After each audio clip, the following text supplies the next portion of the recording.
Hey everybody, this is Jeffrey Jansen. Today is September 25th, 2019. Hope everybody's having a great Wednesday out there. Hope everybody's hitting today hard and you're getting things accomplished. Gonna have to go over a few things a couple people brought up with me. They were trying to ask me what I meant by if your kids and family were threatened, what would you do to save them? If somebody had a gun at the head of one of your loved ones, what would you do in order to make sure that whoever had that gun?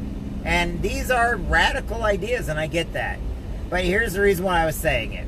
And, you know, I don't care what people think. It is the truth. A lot of people, when you go out there, they always tell you they're giving 100%. They're doing the best they can. Oh, yeah, you know, I did what I could and all this other stuff. However, they are using their safety net in order to explain it.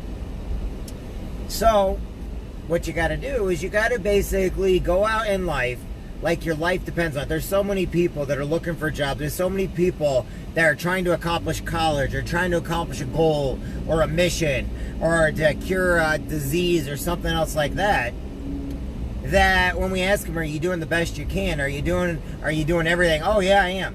Well, it's really funny that when you put something they love on the line, now this is just in theory, okay? Do not take this. I'm sure somebody will.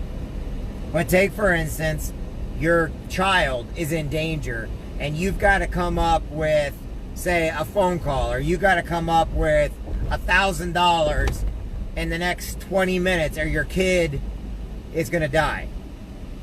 You would go through heaven and hell to find it, no matter what it takes. But it's really funny that people, they suffer mediocrity. This has nothing to do with kids or anything else. But they say they're doing the best they can, yet they're not willing to move heaven and hell in order to get or achieve the very things that they need to achieve or they want to achieve. They would rather, and I've seen this firsthand to some people, other people fight cancer like it's, you know, people say you can't fight it, and they fight it and they win. Other people, they just give up. I'm done. And, you know, no matter what, we love them, and no matter what, they're great people. But when do we stop with this mediocrity and be like, you know what, if it's not going to be, then it's up to me. We have to be the person that takes that extra step. We've got to be the ones that go out there and do what it takes for as long as it takes in order to achieve our goals, our dreams, the missions. If they wanted to get a cure for cancer and they put their own family members in line, how much more work would they do to find that cure for cancer? How much more work would they do to find that cure for AIDS? If all of a sudden money was not the issue, it was just a matter of ideas and coming up with, you know, how much farther can you push the boundaries? Now, why do I say it like this? Americans, we've been pushing the boundaries for a very long time. However, why is it in the last 50 to 60 years is when the most technology has come about? What has been going on with the rest of the world that's thousands of years old that they never wanted to push the boundaries? Because they got their dreams taken away. They got their goals taken away. They were put into slavery, or there was nothing to work towards. Okay? They had a monarchy or dictatorships. They came from communist societies to where, oh, let's spread load the wealth. And guess what? Everybody gets what you do, and you get nothing. You know? These are the ideas to the rest of the world. Now, why do I tell people to go out there when you're going after your dream, when you're going after a goal, when you're going after a job, when you're going after something, you've got to put 110% into it. You've got to give it your all. And when you tell people, oh, I did the best I can, and I can actually ask you and quiz you questions and find out you didn't do the best you can, so what, do you just want people to tell you no so you get sympathy from them? No, what's it going to take for you to go after that of what you want? What is it going to take for you to go after your dreams? What's it going to take for you to go after a better job? What are you going to have to do to lose that weight you need to lose? What, a couple more heart attacks? Maybe a couple strokes? I mean, this is the kind of stuff that people do not understand, why people have a mission in life. Why are you waiting until you have that heart attack? Why are you waiting to have that stroke? Why are you waiting to die before you do something about the weight issue or obesity issue? Why are you waiting until somebody else takes what's rightfully yours for that other job, or creating that new business, or going after making that one extra phone call? Why are you basically going out drinking a night with friends to complain about what you didn't get done instead of sticking around until you get done. And then when you go out with friends to celebrate, they're celebrating you for getting it done. We don't celebrate the mediocrity. We don't celebrate the, okay, I can do this tomorrow attitude.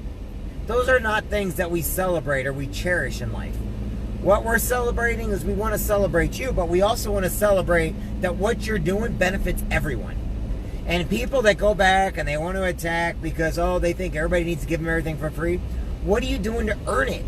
What are you doing in your life to get what you want? You know why I went to college and got to college? I joined the Marine Corps so that I could have my college. Yes, I did. I am one of those people. I knew my grades would not get me into college. Why did I become one of the better ones in my company? Because I couldn't see everybody's excuses or abide by them, and instead went out of my way to do more, to be better. Why do I not give a care? And I've opened up many businesses, and I've dealt with many gossip and many drama. But why do I deal with that? Because the ones that are doing and saying the crap, they're not the ones who did it. They're just looking for scraps off a table. You know why I kind of like Trump, and I liked Clinton, and I liked Bush, and I liked Reagan? Because they didn't put up with everybody else. They didn't care what they were doing. They basically went out and they got it. You're going to have naysayers. You're going to have people not like you. Who cares? You're going to have people wanting to get your table scraps. You're going to have people, they want freebies from you because you have something. The problem is, the reason why people give up a lot is once all of a sudden they are no longer doing that, those same people that were getting freebies now are using negativity to attack those same people they're getting something free from. You know, animals bite you if you try to take their food. Animals will also eat you if you become the food. So what you got to do is you got to go out there and become the best of the best. Do what it takes.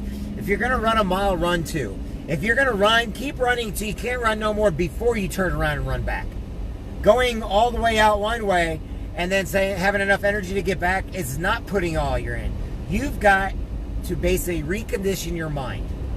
In the military, when we were firing our rifles, when we had to get on the range all the time, when we first got in, we loved the idea of going to the range. Problem is, half of us couldn't shoot with a dang. Half of us could not freaking hit a target if our life depended on it. So you know how they make you practice. First off, you've already told yourself you can't do it. Well, guess what? That's not what cuts it in the Marine Corps. So now they make you fire at that same target over and over and over again. You are firing so much. You are doing so much to fire at that target, not realizing the whole idea of firing at that target is muscle memory. By the time you're done firing at that target, you don't want to fire at that target no more. Then you got to fire more. They don't let you quit. You're not allowed to quit. And if you quit, there's just no quitting. They will put you in every punishment imaginable. The reason why is because one shot, one kill. I get that. And I know that sounds bad for this type of a setting when I'm trying to tell people to be motivated. But it makes a lot of sense. If you're going to go out there in your job market and you have one shot, then you better as heck been practicing so much or been to so many that by the time you knew better,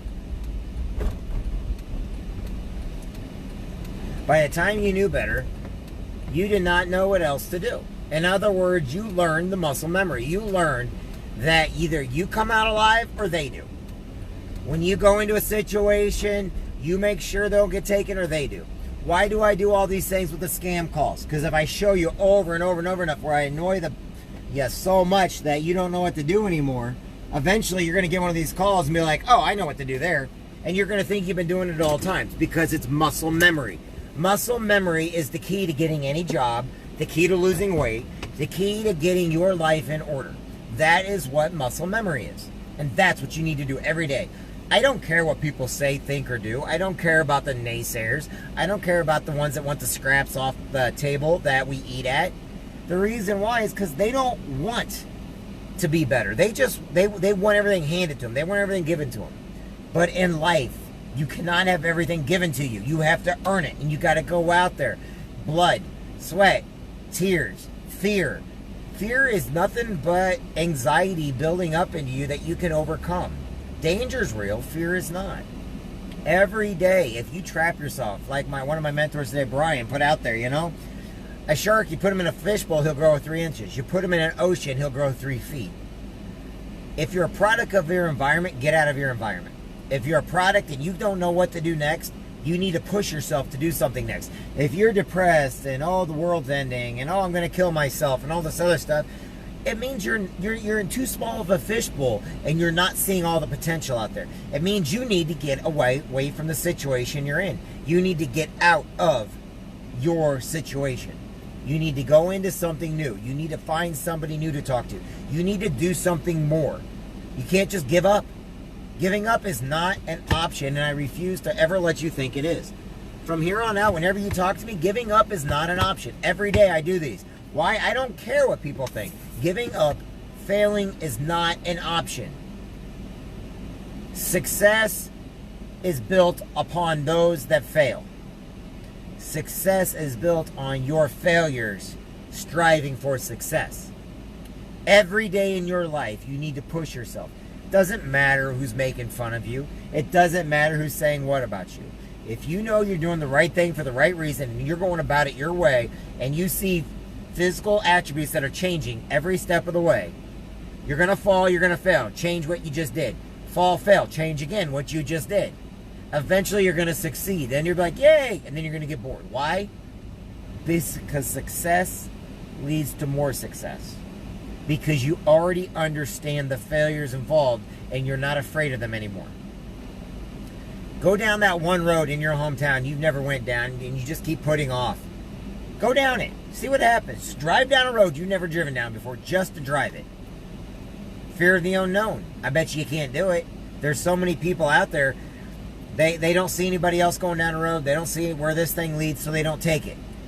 They stay in their comfort zone. Well, the only way you're going to get the job, the sales, the only way you're going to be able to do the things that you want to do is to venture outside your comfort zone into the land of the unknown. And you can do it. I believe in you. I got faith in you. My name is Jeffrey Jansen. Have a great day, everybody. Talk to everybody soon. Bye now.